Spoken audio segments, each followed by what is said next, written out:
Thank you so much for inviting me, and I'm grateful to you for giving me this space to talk about climate healing.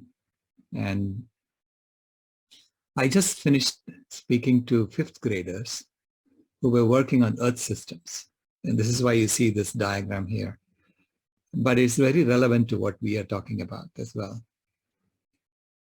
So we, through our human activities, have impacted the planet, the biosphere, the geosphere, the atmosphere, and the hydrosphere. And the way we have impacted the planet is through the atmosphere, which is the sum of all of our thoughts, words, and actions over the past millions of years.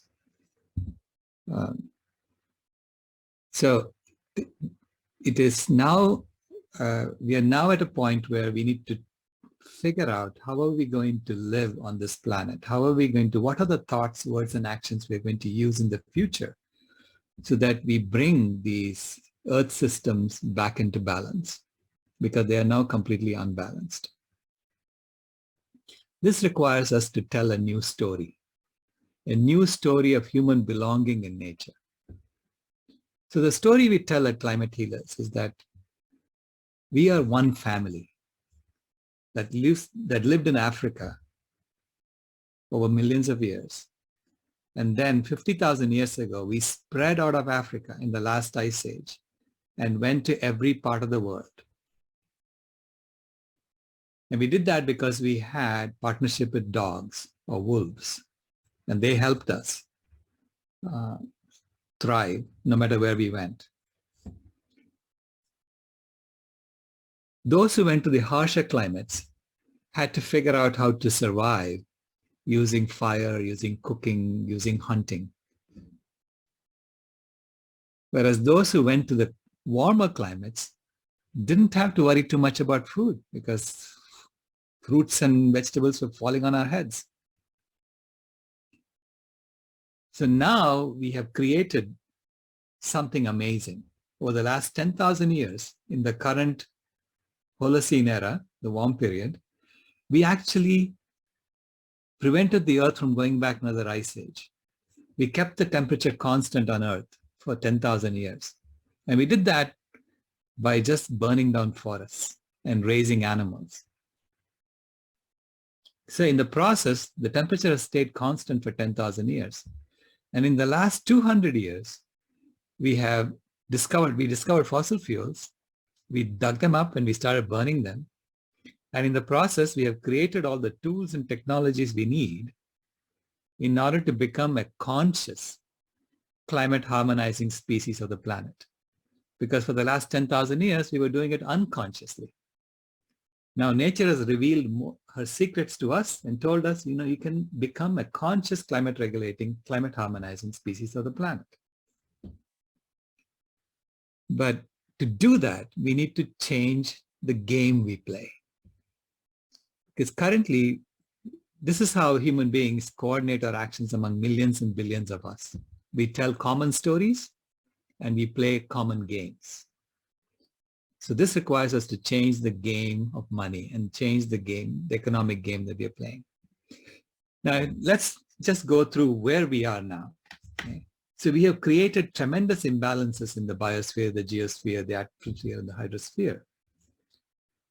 So I don't know if you noticed, but yesterday there was a news article saying that a big ice shelf broke off Antarctica and floated off into the ocean. It's going to melt. Antarctica is experiencing temperatures that are 70 degrees Fahrenheit above normal. There are no models that are showing us this.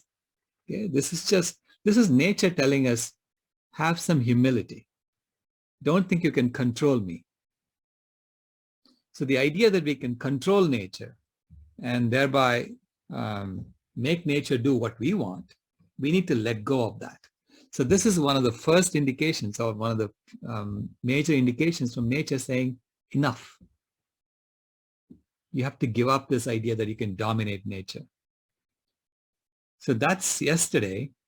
But if you look at what has happened over the last 10,000 years, human activities have caused tremendous disruption in the biosphere. This is a satellite map of the world.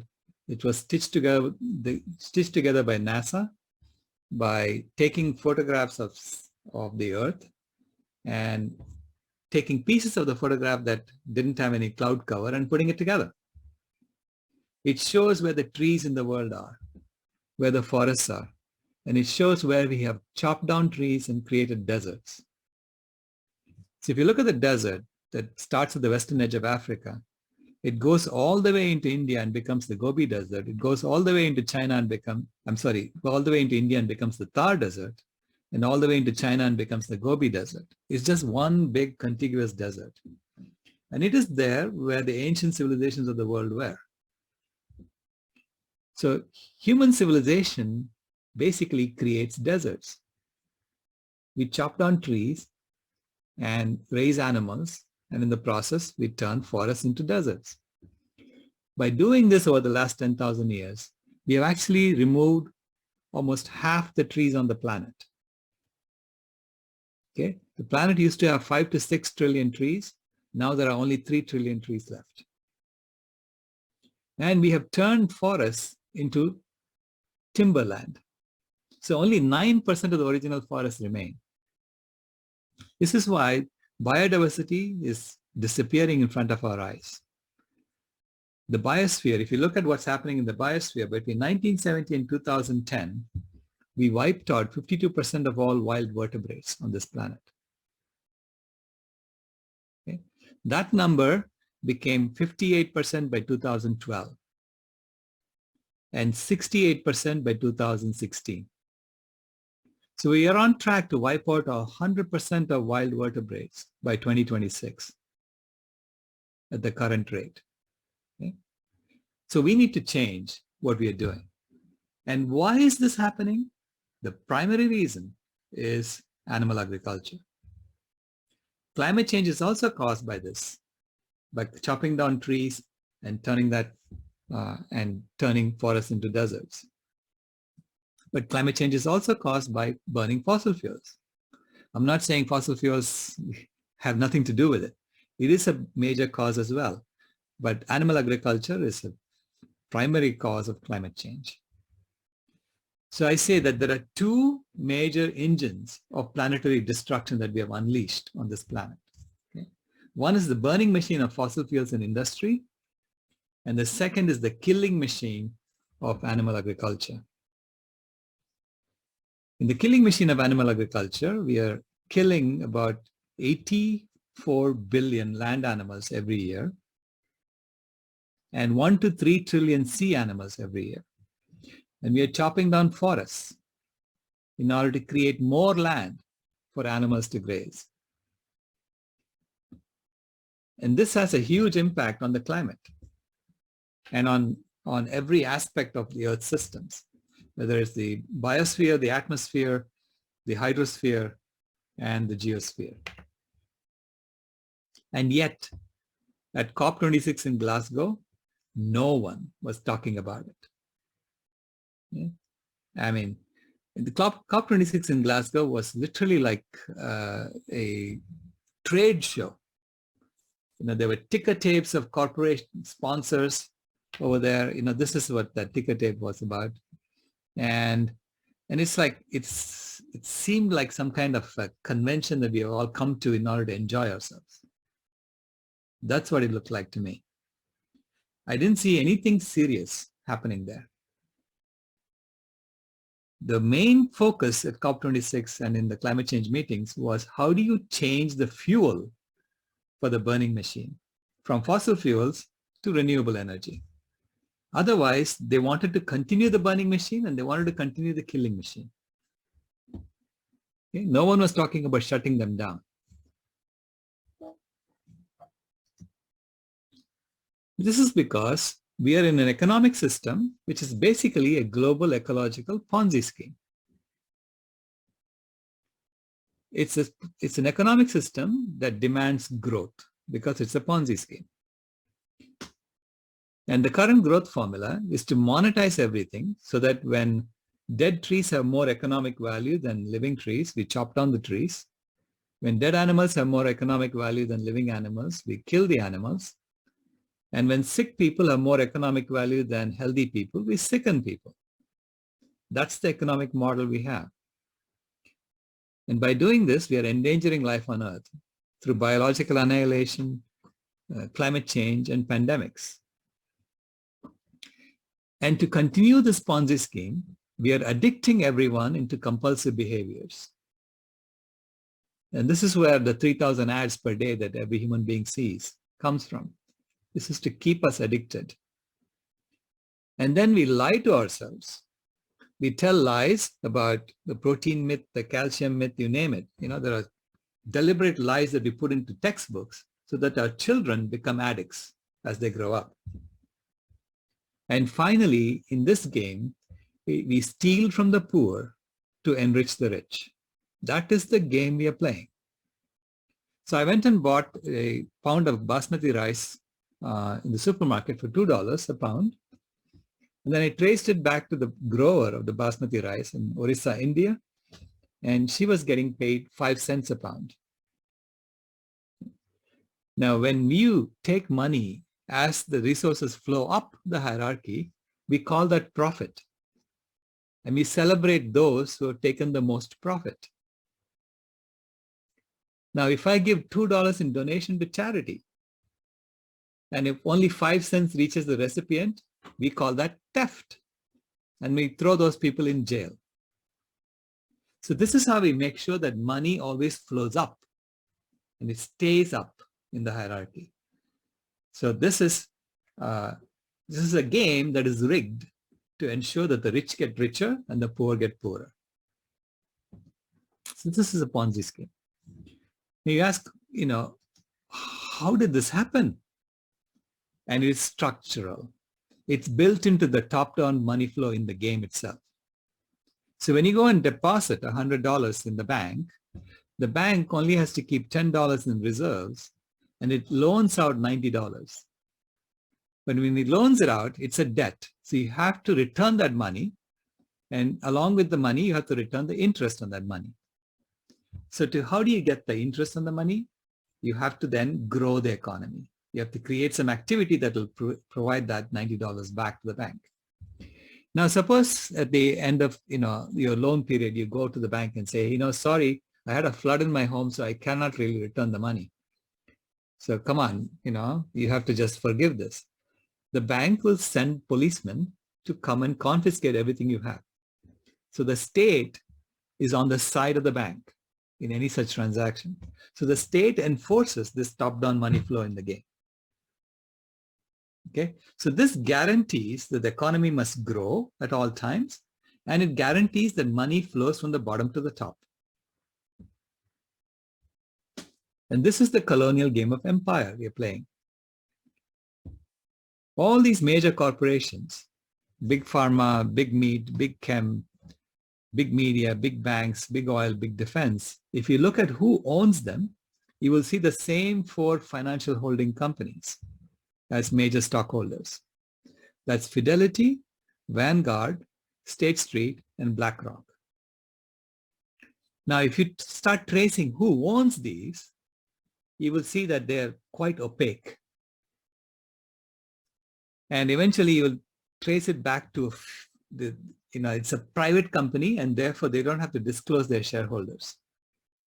So it's some unknown set of people who are really running the entire world. That is the system we have. This is the colonial game of empire we're playing. Okay.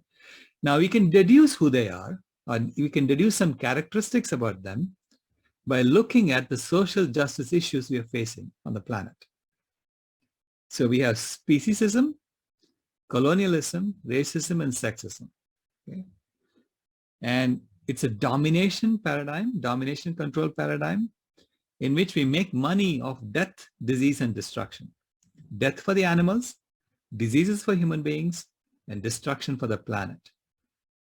So based on the speciesism, colonialism, racism, and sexism that we find in our society, we can deduce that the people who own these 4 financial holding companies are primarily white European old men. Okay? That's what we can deduce from what we are seeing in society. Now, because we have these social justice issues, it influences our language, it influences our science as well.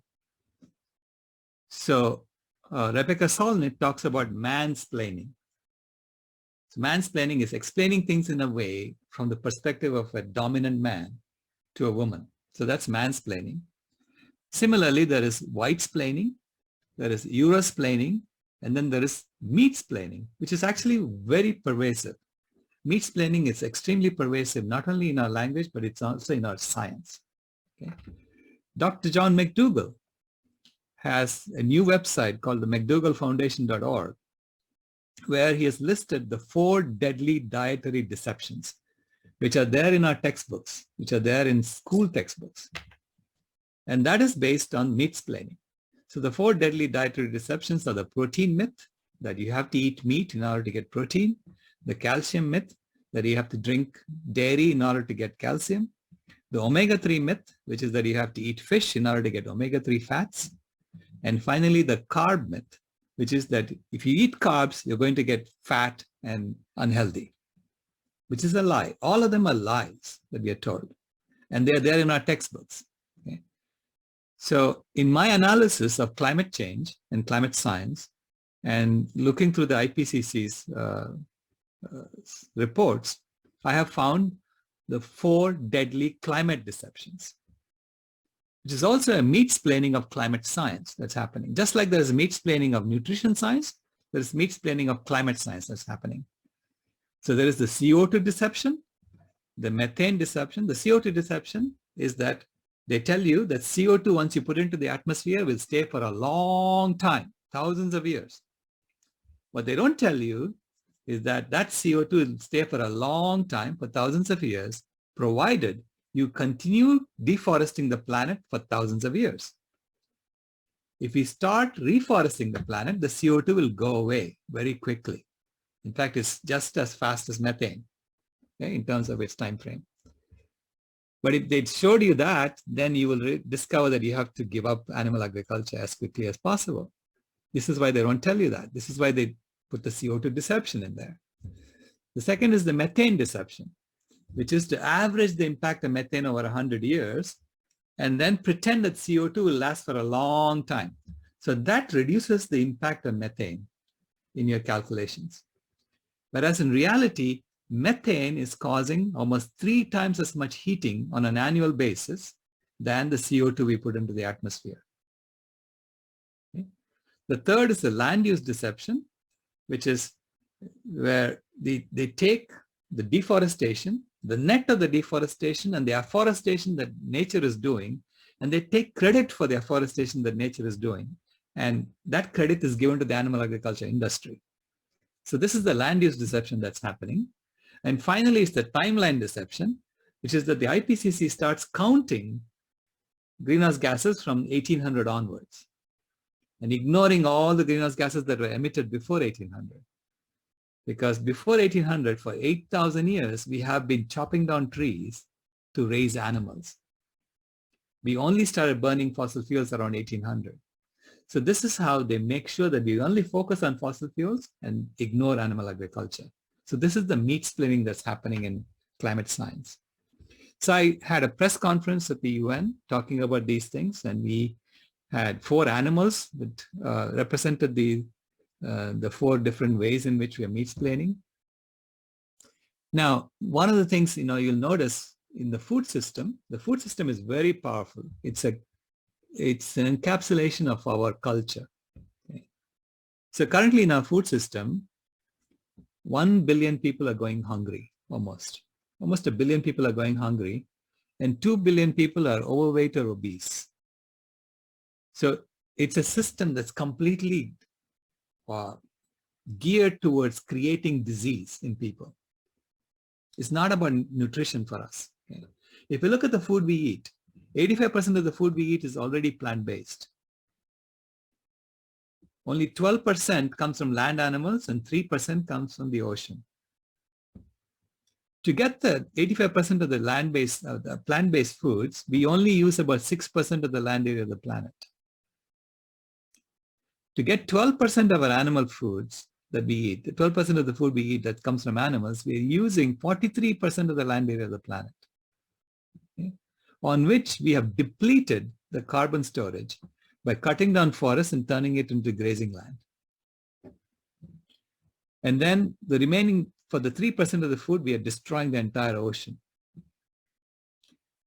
So you can imagine that if you create a plant-based food system, we can get away with just using maybe 7 or 8% of the land area of the planet for all the food we need, and then returning the remaining land back to nature to heal. Because nature is now, original forests are only 9% of the land area of the planet. The remaining so-called forests are really timberland where animals really cannot live. This is why animals are dying so fast.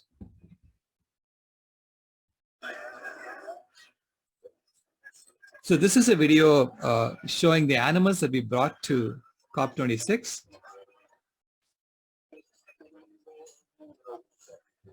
And you'll see their balloons, you know, and each animal was saying, you know, thank you for not eating me. We got some mainstream publicity, but obviously I mean, we had an article in The Guardian, but obviously the UN, they didn't want to hear about it. You know, the other NGOs didn't want to hear about it. It was like, it's like we were out there in a corner and having our own press conferences, and people were hoping that we would go away. So you'll see that the entire system is geared to just ignoring this and focusing just on fossil fuels. But we had this animation of Vida. Methane is a greenhouse gas that causes climate change.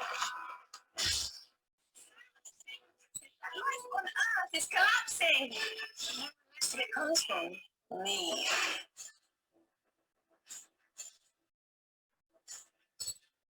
But it's not my fault. It's yours.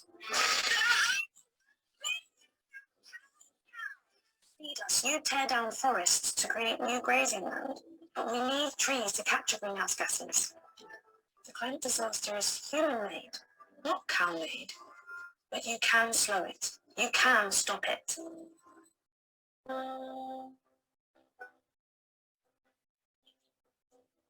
You must stop eating meat. A plant-based diet is good for all us animals and the climate. You can make a difference. Transform to a plant-based diet.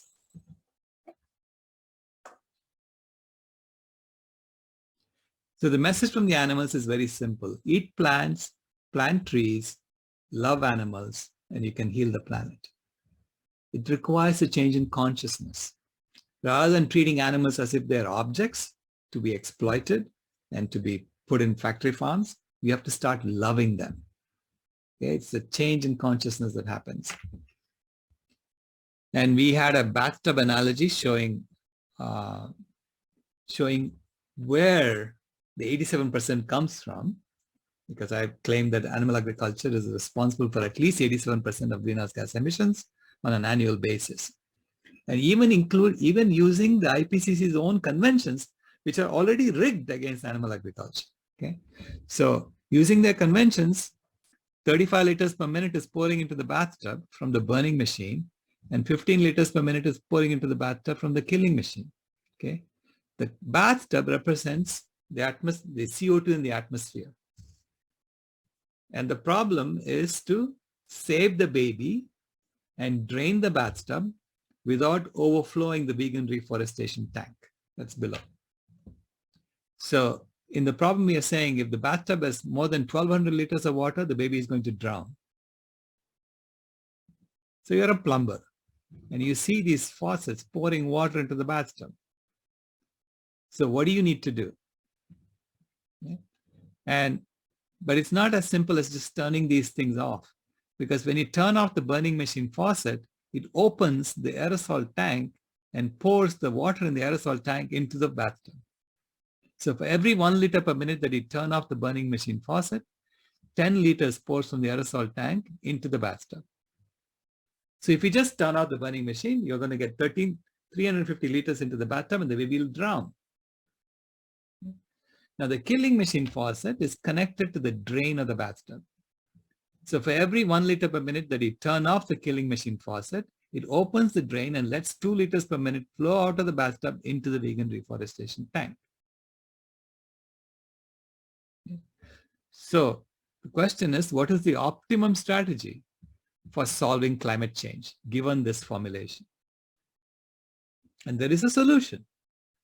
And the solution is to shut off the killing machine faucet as quickly as possible and then turn down the burning machine faucet slowly over time. So that's the optimum solution, and I'm showing you here. So you'll see that as you turn off the killing machine faucet, 30 liters starts draining out of the bathtub, and then you can turn off the burning machine faucet slowly. So the maximum water level will be 1063 liters. So it stays at 1063 liters for a while, and then it starts coming down over time. So we can do this, folks. We can do this.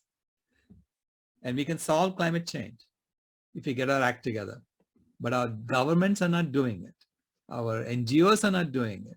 Our businesses are not doing it. We have to do this from the ground up.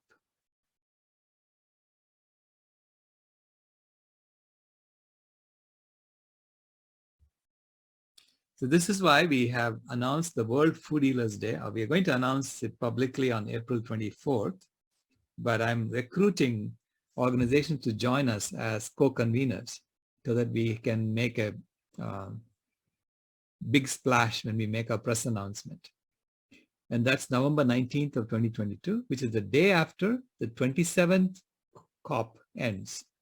So the climate change meeting is from November 7th through 18th this year, and it's going to be in Sharm el-Sheikh, Egypt. So on the day after that climate change meeting ends, we want to feed every human being on the planet a healthy vegan meal. So this sends a message to our leaders that we can solve this ourselves. We don't have to wait for them. And hopefully, when they get that message, they'll wake up and start helping us.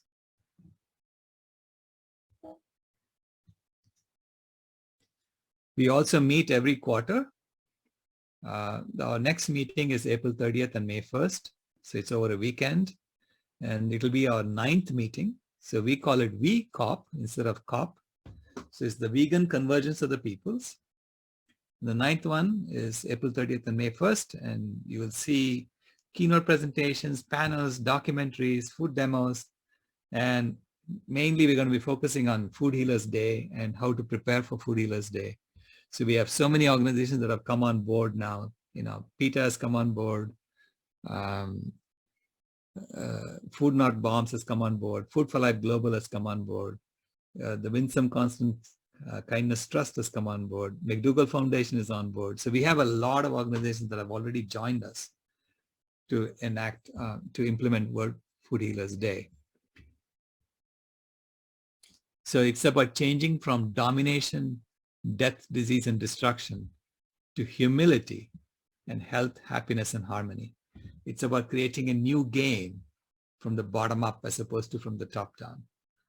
And so with that, I'm going to stop and take questions. So thank you very much. Thank you, Dr. Rao. That was beautiful, and I'm sure everybody enjoyed it. It'll take a few minutes for them to write some questions in the chat. I'm going to ask you to tell us a few of the keynote speakers, maybe, so that they know who's coming while they write their questions in the chat. Thank you, Rebecca. So the first keynote speaker that we have for our convergence is Dr. Sylvia Spurek, who is a member of the European Parliament, and she's sponsoring a bill in the European Parliament to reduce animal agriculture as quickly as possible. And so she'll be delivering the keynote on Saturday.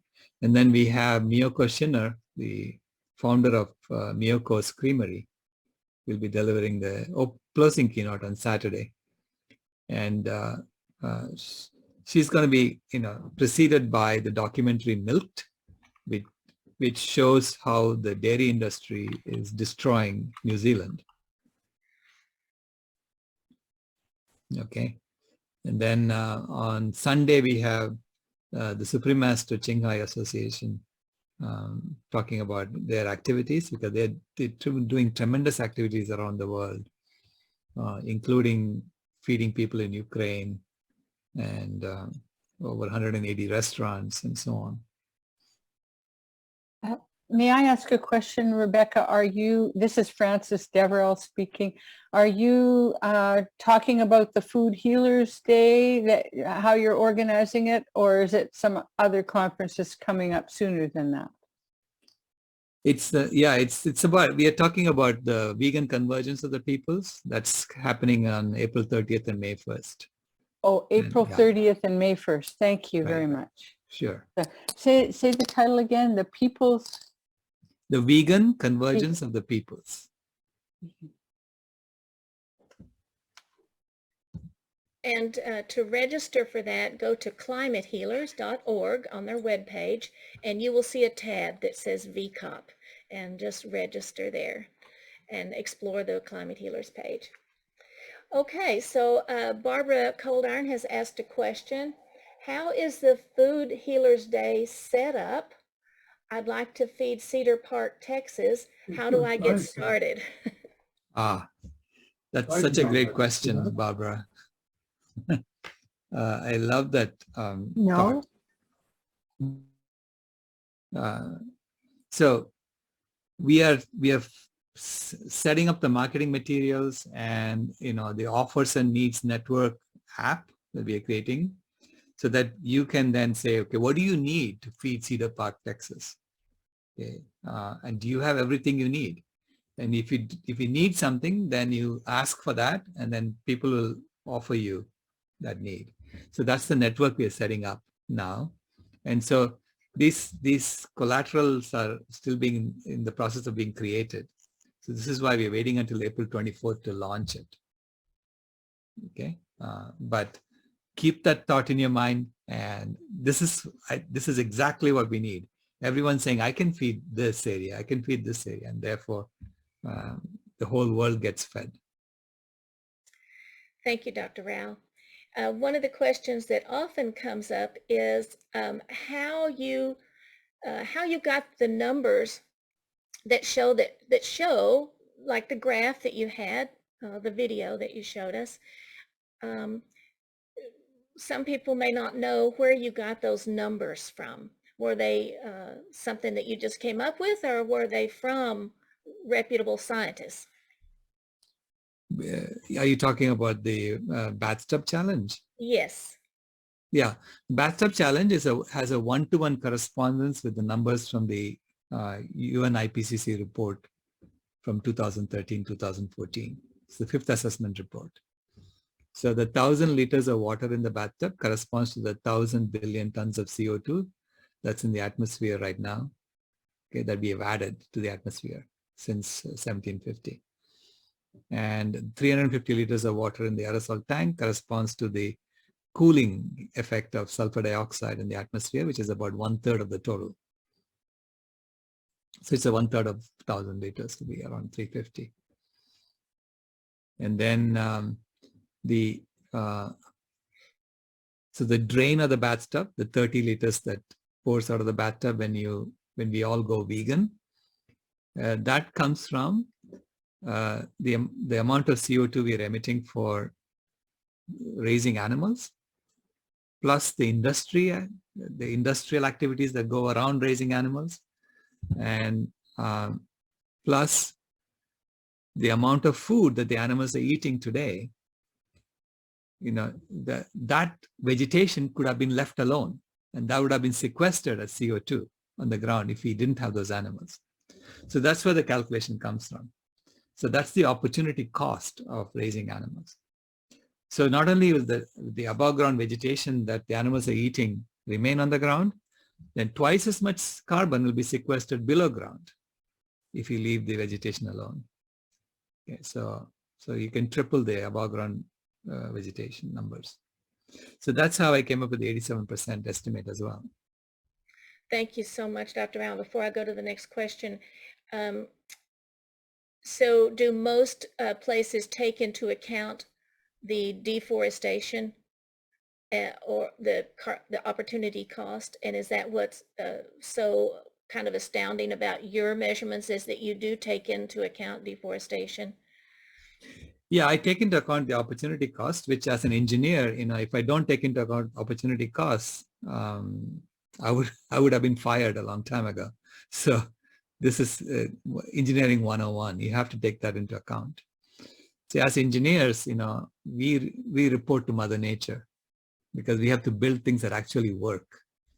Whereas scientists report to whoever is funding them.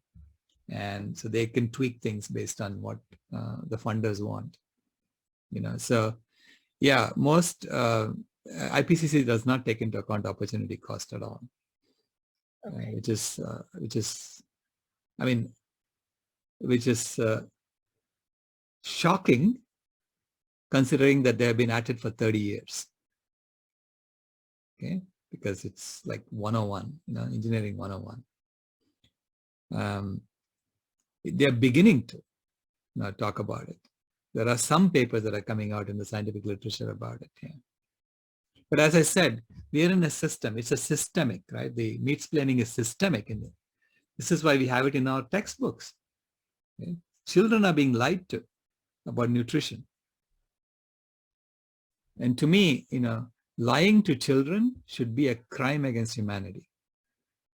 This is why I promised my granddaughter that I'll never ever lie to her, that I'll always tell her the truth. And that happened because I discovered that I had been lied to as a child in my textbooks. And I was really upset about it for a while. That's something you should never do to children. Thank you, Dr. Rao. We have some more questions here. Let me go to Margaret Rouse. Can you comment on the global food supply chain versus localization, farming locally minus long-haul transportation? And then we have some more questions after that. Yeah, absolutely. It's about localizing as much as possible. And so in the lead up to World Food Healers Day, we are going to be educating people about all those actions that we could be taking, because we are suggesting that everyone cook a unity stew on that day. So we are all in this together. We're eating the same kind of food together around the world. So it sort of unites us as human beings, no matter where we are. And the unity stew, it's a stew. So it has some grains, it has some lentils and beans. And so there is a recipe template that we have on our website that we are going to be publicizing to people. It has some spices and then vegetables and herbs. So put it all together, grow your own local vegetables and bring it in and put it into the stew. So it's like stone soup.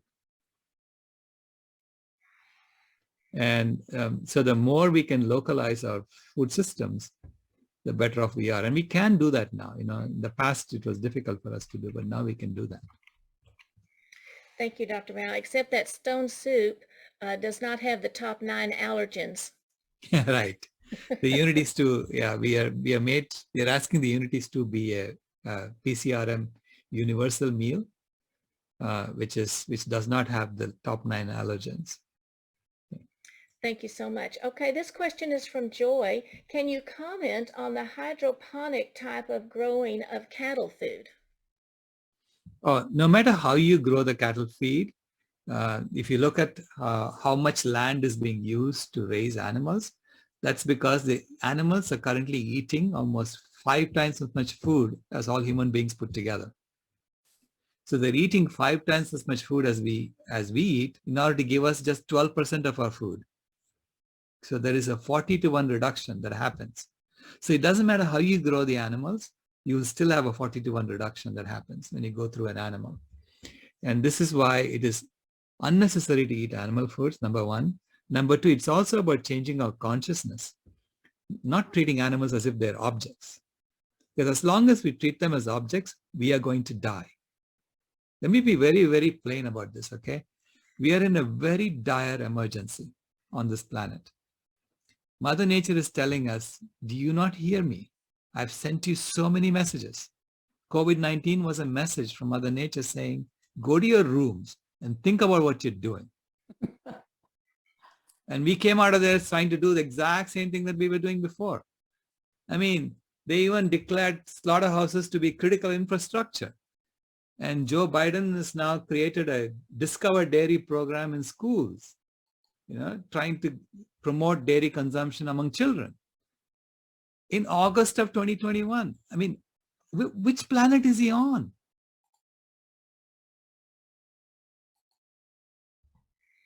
So this is why we need to wake up. Please wake up. It's do or die, and our children's lives are at stake and our lives are at stake. And I'm saying we only have 4 years or less to get our act together. And if we don't, we're going away, folks.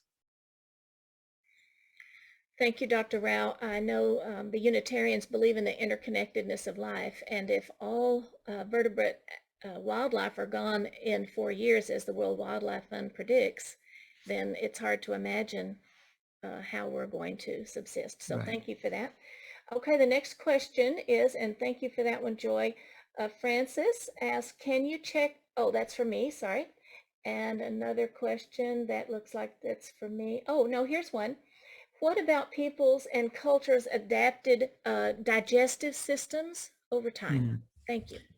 Yeah, so there has to be some medical help, for those.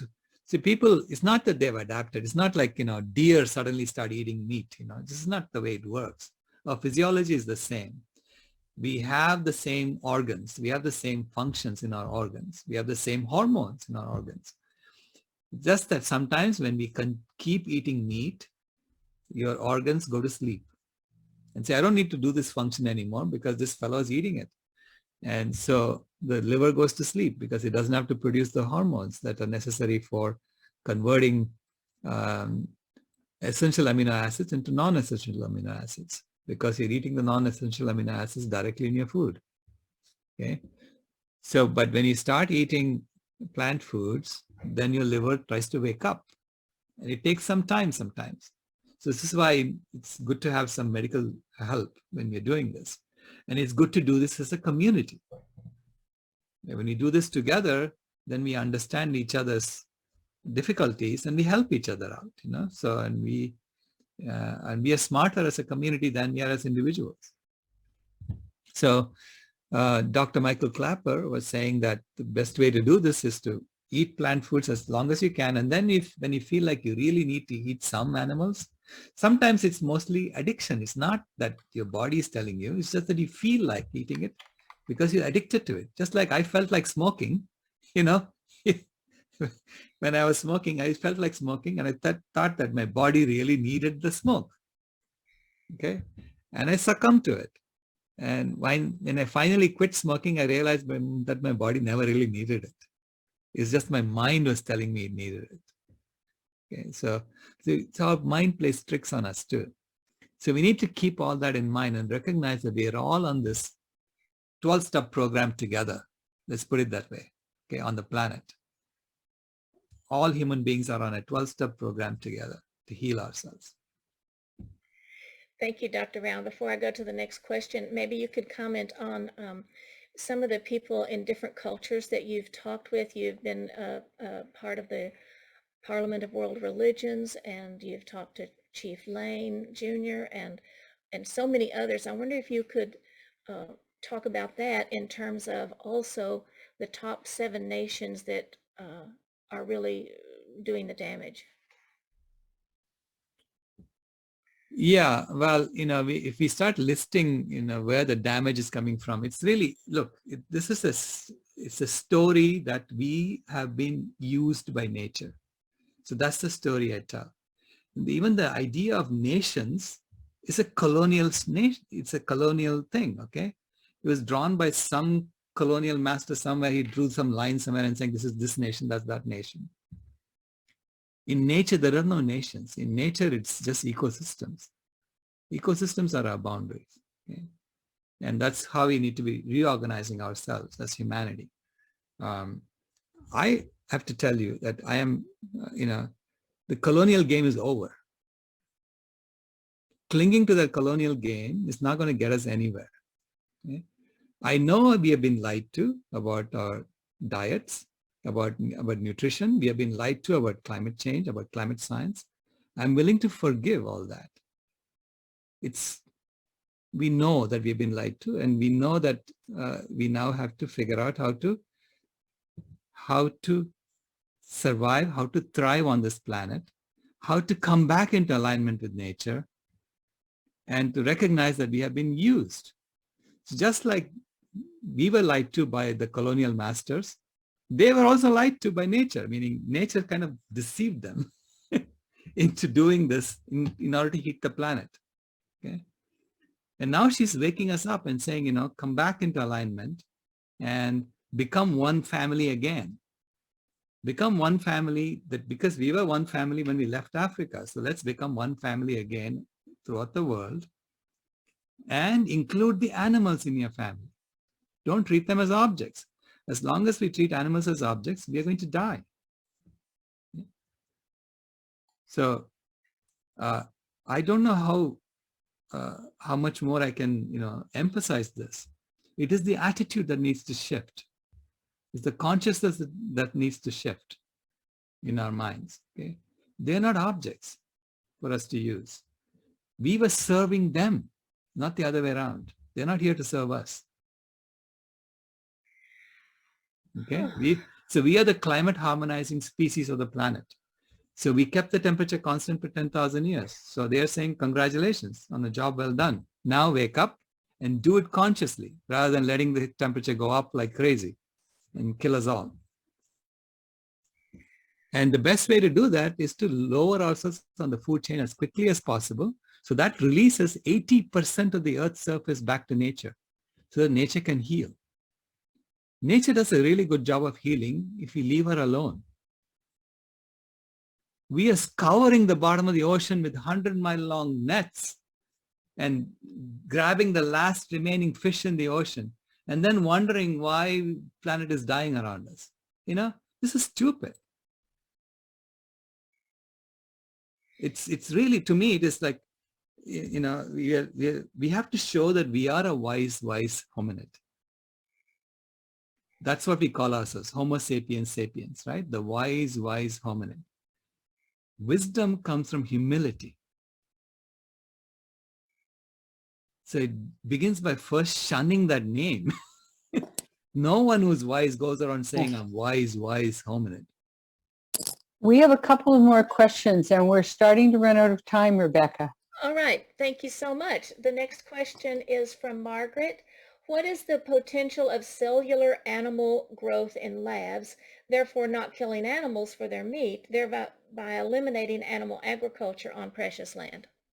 Yeah, that requires a lot of energy to create the cellular meat. So it uses fossil energy at the moment. And it also uses bovine growth serum that comes from the fetus of cows. Okay, so all this technology that we use in order to continue our addiction is really going to hurt us too. So it's not about finding another way. It's like saying, I have cancer, therefore I need this chemotherapy. No, if you eat right, the cancer goes away. So let's try that first, is what I'm suggesting we do. The potential for cellular animal growth in labs, maybe, as a transition food or something like that. But even then, I say, look, there are plant-based meats that you cannot even tell the difference between the plant-based meat and the meat you're eating on your plate. So it's all in our minds now, right? Thank you, Dr. Rao. Oh, did I cut you off? Have you got one more question? I didn't mean to skip it. Is that all right, Leslie? Do we have time for Leslie's, Francis? Yeah. Okay. Yeah. I think it's an important one. It says the plains of North America and other continents have for thousands of years been grasslands sustaining bison in the millions, which provide food, clothing, and shelter for indigenous people. Grain growing actually is a bigger contributor to H2O than the grasslands with grazing animals. The Arctic region, not forested, also sustains animals and people and is more sustainable food sources than shipping foods from around the world to peoples who have lived sustainably for thousands of years. Are you saying that Inuit and all peoples need to be vegan? This does not make sense to me culturally. Right. Now, I'm not saying that at all. I'm saying that we need to lower ourselves on the food chain as much as possible. Okay, wherever we are, lower ourselves as much as possible. Now, you have technology that allows you to grow green plants in greenhouses, lower it. So the lower we get our footprint as humanity, the greater our chances of thriving on this planet or surviving on this planet, first of all. First surviving and then thriving, right? Now, you could say, people have been living like that in 100 years ago or 200 years ago. Fine. The population then was 1/10 of what it is today. Okay. So our population is such that the weight of human beings alone is double the weight of all the wild animals that lived 10,000 years ago. Okay. Our weight alone is double the weight of all the wild animals that live. So how are you going to bring those wild animals back if you're now also going to behave like a carnivore? So the biomass numbers don't make any sense if we pretend to be carnivores or omnivores, okay? Because then you need another animal biomass that's much larger than ours to sustain the carnivory that we want to do. So right now, the animals that we raise for food are 5 times our weight. So the planet has this huge burden of animals that it's trying to support. That's why it's dying. So I'm saying drop that animal weight. It's like a weightlifter lifting 5 times his weight above his head and discovering he's on quicksand and he's sinking. What's the first thing you should do? Not hold on to the weight. You need to drop it, right? So when you drop that weight, you will have the best chance of getting out of this mess that we are in. Now, once you get out of the mess that you're in, if you want to go back to eating animals, our children and grandchildren want to do that, that's their problem. Our job right now is to get us out of this mess and clean up the mess we have made. That's my first primary focus as an engineer, right? And as a grandfather. I mean, I want a thriving planet for my granddaughter. That's my main focus. And so, yeah, it is, it is what it is. What we did in the past is the past, okay? We have a different situation right now. We have been pouring 250 billion tons of toxic chemicals into the environment every year. So the animals are having a hard time living as it is, okay, because of all the toxins we have poured into the environment. And so on top of that, if we start chopping them up, they're going to die off and we'll die off too. Thank you, Dr. Rao, and thank all of you for allowing me to read the questions to Dr. Rao. I appreciate it. I'm going to turn it over to Jim now.